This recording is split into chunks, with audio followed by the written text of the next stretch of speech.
Students, ముందుగా మనం అయస్కాంతత్వంలో అయస్కాంతము అంటే ఏమిటి, అయస్కాంతత్వము అంటే ఏంటో తెలుసుకుందాం. అయస్కాంతము అంటే మ్యాగ్నెట్.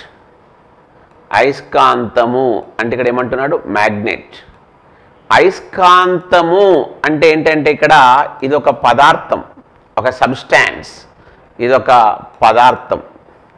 అయస్కాంతము అంటే ఏంటి, ఒక సబ్స్టాన్స్, దాన్ని ఏమంటున్నాం ఒక పదార్థం, ఒక మెటీరియల్. అయస్కాంతత్వము అన్నాడు. అయస్కాంతము అంటే ఒక పదార్థము, అయస్కాంతత్వము, అయస్కాంతత్వము అంటే ఆ పదార్థం యొక్క స్వభావము, ఆ పదార్థం యొక్క స్వభావము. ఏ పదార్థము, ఇక్కడ అయస్కాంతం అనే పదార్థం యొక్క స్వభావము అంటే క్యారెక్టర్, దాని యొక్క గుణగణాలను చెప్తుంది అయస్కాంతత్వము. అంటే ఫైనల్గా ఇక్కడ మనము రకరకాల అయస్కాంతాల గురించి డిస్కస్ చేస్తాం, వాటి క్యారెక్టర్స్ గురించి మాట్లాడుకునేదే అయస్కాంతత్వము. అయస్కాంతము అంటే ఒక పదార్థము, అయస్కాంతత్వము అంటే ఆ పదార్థం యొక్క స్వభావము, గుణము. అయితే ఇక్కడ చాలా ఇంపార్టెంట్, మరి ఆ పదార్థం యొక్క స్వభావం ఏంటిది, ఆ పదార్థం యొక్క స్వభావము, ఒక అయస్కాంతం యొక్క స్వభావం ఏంటిది, what is the character of that substance అంటాడు. అంటే ఆకర్షణ. ఎస్, ఏంటిది, ఆకర్షణ, అట్రాక్షన్. సో ఏ పదార్థమైతే ఒక పదార్థాన్ని ఆకర్షిస్తుందో ఆ పదార్థాన్ని మనం ఇక్కడ ఏమంటున్నామంటే అయస్కాంతము అంటున్నాం. ఆ పదార్థ స్వభావాన్ని ఏమంటున్నామంటే అయస్కాంతత్వము అంటున్నాం. ఈ పదార్థ స్వభావాన్ని, ఆకర్షణ అనే ఒక పదార్థ స్వభావాన్ని తీసుకొని ఇక్కడ పదార్థాలను రెండు రకాలుగా విభజించారు. పదార్థాలను రెండు రకాలుగా విభజించారు.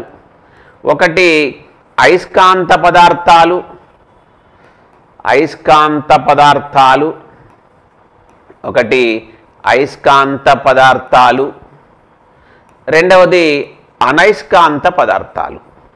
మొదటిది అయస్కాంత పదార్థాలు, రెండవది అనయస్కాంత పదార్థాలు. స్టూడెంట్స్,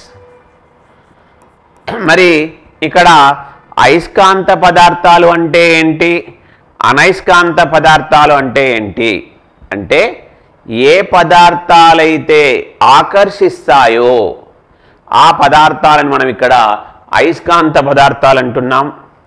ఏ పదార్థాలైతే ఆకర్షింపబడవో వాటిని మనము అనయస్కాంత పదార్థాలు అంటున్నాం. స్టూడెంట్స్, ఇక్కడ ఏ పదార్థాలైతే ఆకర్షింపబడతాయో, ఏ పదార్థాలైతే ఆకర్షింపబడతాయో వాటిని మనం ఏమంటున్నాం, అయస్కాంత పదార్థాలు అంటున్నాం. ఆకర్షింపబడతాయో వాటిని మనము అయస్కాంత పదార్థాలు అంటున్నాం. పడకపోతే,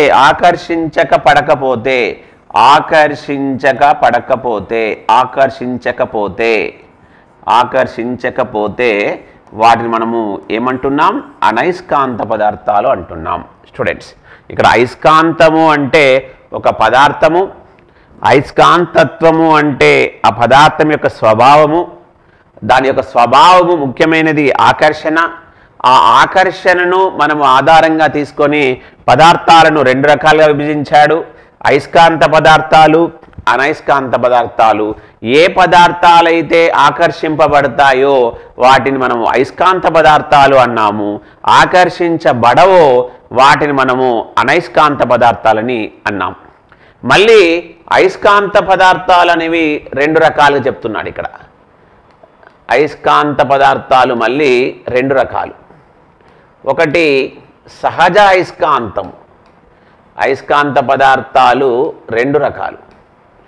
ఒకటి సహజ అయస్కాంతము, సహజ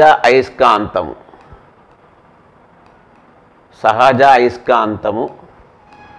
రెండవది కృత్రిమ అయస్కాంతము, సహజ అయస్కాంతము, రెండవది కృత్రిమ అయస్కాంతము. స్టూడెంట్స్ జాగ్రత్తగా చూడండి. మరి ఇక్కడ ముందుగా మనము సహజ అయస్కాంతం గురించి డిస్కస్ చేద్దాం. సహజ అయస్కాంతం అనేది అంటే మనకు అందుబాటులో ఉండేది, ప్రకృతిలో ఉండేది, సహజంగా లభించేది. దాన్ని మనం ఏమంటున్నామంటే సహజ అయస్కాంతము. సహజ అయస్కాంతము అంటే మనకు ప్రకృతిలో లభించేది, ప్రకృతిలో లభించేది. ఆ పదార్థము తనంతట తానే దానికి ఉంచుకున్నారు. సహజ అయస్కాంతము అంటే మనకు సహజంగా ప్రకృతిలో లభించేదాన్ని మనము సహజ అయస్కాంతం అన్నాం. అదేవిధంగా కృత్రిమ అయస్కాంతము. కృత్రిమ అయస్కాంతము అంటే ఇక్కడ ఏంటంటే ఈ అయస్కాంతాన్ని మనము తయారు చేస్తాం. అదేమో సహజంగా లభిస్తుంది. ఈ కృత్రిమ అయస్కాంతాన్ని వీఆర్ మేడ్, మనం తయారు చేస్తాం. మరి తయారు చేయడానికి కూడా కొన్ని పదార్థాలు కావాలి కదా. ఎస్, అప్పుడు కృత్రిమ అయస్కాంతాన్ని మనం ఐరన్ లేదా నికెల్ లేదా కోబాల్ట్, ఐరన్, నికెల్ లేదా కోబాల్ట్లతో తయారు చేస్తాం. అదే మరి సహజ అయస్కాంతం అయితే అది మనకు సహజంగా లభిస్తుంది. కృత్రిమ అయస్కాంతాన్ని మనం తయారు చేస్తాం, ఐరన్, నికెల్, కోబాల్ట్తో తయారు చేస్తాం. అదేవిధంగా ఇక్కడైతే మనము సహజ అయస్కాంతాన్ని ఏమన్నాం, సహజంగా లభిస్తుంది. కృత్రిమ అయస్కాంతం అంటే ఏమన్నాం, దాన్ని మనము తయారు చేస్తాం. దేంతో తయారు చేస్తామంటే చాలా ఇంపార్టెంట్ బిట్, మనం అడిగాడు ఐరన్, నికెల్, కోబాల్ట్తో తయారు చేస్తాం. మరి చాలాసార్లు ఎంట్రన్స్ ఎగ్జామ్స్లో అడిగాడు క్వశ్చన్, సహజ అయస్కాంతానికి ఉదాహరణ. సహజ అయస్కాంతానికి ఉదాహరణ ఏంటంటే లోడ్ స్టోన్. సహజ అయస్కాంతానికి ఉదాహరణ ఏంటి, లోడ్ స్టోన్. దీని యొక్క రసాయన నామాన్ని మనం ఏమంటామంటే మ్యాగ్నెటైట్. మ్యాగ్నెటైట్ అంటున్నాం, మ్యాగ్నెటైట్ అంటున్నాం. దీని యొక్క ఫార్ములాని కూడా మనము Fe3O4 అంటున్నాం. చాలా ఎంట్రన్స్ ఎగ్జామ్స్లో ఈ క్వశ్చన్స్ అడిగాడు. సహజ అయస్కాంతాన్ని మనం ఏమన్నాం, లోడ్ స్టోన్ అంటున్నాం. దానికి ఒక స్టోరీ కూడా చెప్తారు, టెక్స్ట్ బుక్స్లో ఉంటుంది, మనం 8th క్లాస్ నుంచి చదువుతాం. ఒక మ్యాగ్నెట్ అనే ప్రాంతంలో మెగ్నీషియా అనే ఒక మనిషి గొర్రెల కాపరి ఉంటాడు. అతను మొట్టమొదటిగా ఈ అయస్కాంతాన్ని గుర్తించాడు కాబట్టి అతని పేరు, అతను టర్కీ దేశం చెందినవాడు. సో అతనికి సంబంధించిన పేరు పెట్టాలని మ్యాగ్నెటైట్ అన్నారు. దాని పేరు లోడ్ స్టోన్ అంటారు. దాని యొక్క కెమికల్ ఫార్ములా వచ్చేసి Fe3O4. మరి కృత్రిమ అయస్కాంతాన్ని ఐరన్, నికెల్, కోబాల్ట్తో చేస్తారు. ఈ సహజ అయస్కాంతం అనేది ఒక బలహీన అయస్కాంతం. అదే కృత్రిమ అయస్కాంతం అనేది ఒక బలమైన అయస్కాంతము. అంటే ఒకవేళ ఈ రెండు అయస్కాంతాల గురించి మనల్ని డిస్కస్ చేస్తే అప్పుడు మనల్ని ఏ అయస్కాంతాన్ని నువ్వు ఫస్ట్ ప్రాధాన్యత ఇస్తావు అంటే మనం ఏం చెప్పాలి, కృత్రిమ అయస్కాంతం గురించి మాట్లాడాలి. మరి సహజ అయస్కాంతానికి మనం example load stone, magnetite, Fe3O4 అని చెప్పావు కాబట్టి మరి కృత్రిమ అయస్కాంతానికి ఎగ్జాంపుల్స్ ఏంటంటే స్టూడెంట్స్ దండయస్కాంతము. కృత్రిమ అయస్కాంతానికి ఉదాహరణలు ఏంటివి, దండయస్కాంతము.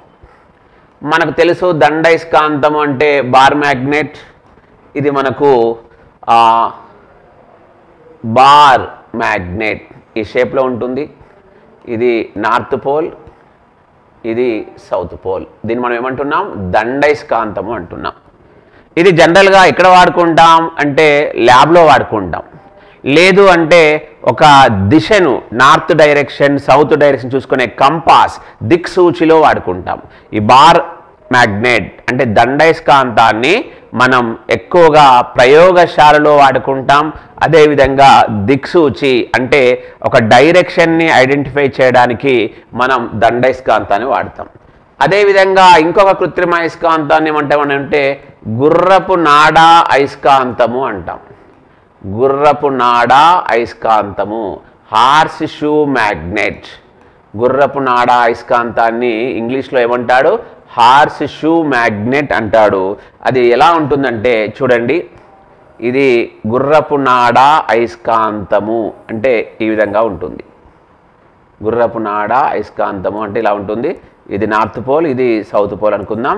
అంటే ఒక సిస్టమేటిక్ టేబుల్ ఇలా ఈ షేప్లో ఉంటుంది. ఎస్, దీన్ని ఎక్కువగా మనము ఇన్స్ట్రుమెంట్స్లో వాడుతుంటాం.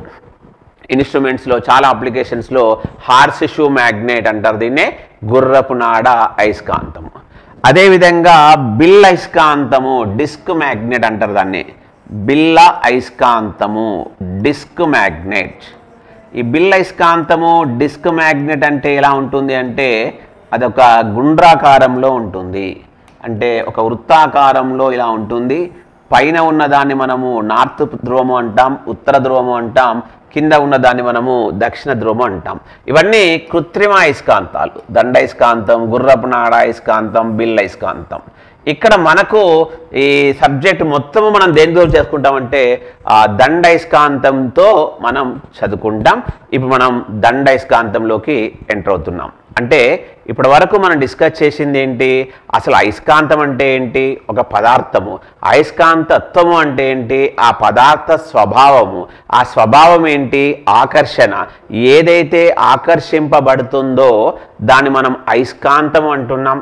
ఆ ఆకర్షణని బేస్ చేసుకొని పదార్థాలు అనేవి రెండు రకాలు, అయస్కాంత పదార్థాలు, అనయస్కాంత పదార్థాలు. మళ్ళీ అయస్కాంత పదార్థాలు రెండు రకాలు, సహజ అయస్కాంతాలు, కృత్రిమ అయస్కాంతాలు. అసలు సహజ అయస్కాంతాలు అంటే ఏంటి, కృత్రిమ అయస్కాంతాలు అంటే ఏంటి, ఈ వీడియోలో మనం నేర్చుకున్నాం. సహజ అయస్కాంతానికి మొట్టమొదటి ఉదాహరణ చాలా important, load stone, magnetite, Fe3O4. అదేవిధంగా కృత్రిమ అయస్కాంతాలలో ద బెస్ట్ ఎగ్జాంపుల్ని ఏమంటామంటే దండయస్కాంతం అంటాం. ఇక్కడ నుంచి మనం కంప్లీట్గా దండయస్కాంతాన్ని ఊహించుకుంటేనే చదువుతాం స్టూడెంట్స్. సో మనం దండయస్కాంతం గురించి డీటెయిల్గా తెలుసుకుందాం. Thank you students.